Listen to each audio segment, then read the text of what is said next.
استاذ مصطفى صقر هو اللي كاتب الكلام ده. لا مفيش الكلام ده، هي جت كده بالصدفه، لكن دماغك ما تربطش حاجه، ولو في حاجه هنقول ان هي الشركتين منافسين يعني، لمبادة معمول في والله لمبادة مصر كده. هم بيقولوا اي حاجه، وهقول لك على حاجه، بيقولوا حاجات مثلا تخص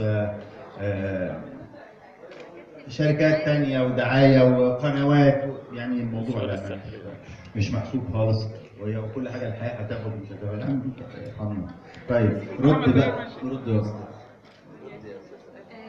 بالنسبه لنيلي، هي فعلا الكاركتر بتاعتها في اول كذا حلقه، يعني هتشوف الكاركتر دي وهي هتفضل مكمله كده حبه، يعني ما تتصدمش. بس انا عجبتني الشخصيه بصراحه، لان هي كانت عكس لهفه تماما زي ما استاذ جميل سال في الاول. وفي نفس الوقت انا عاجبني الكونتراست ما بين نيلي وشريهان، هو ده اكتر حاجه عجبتني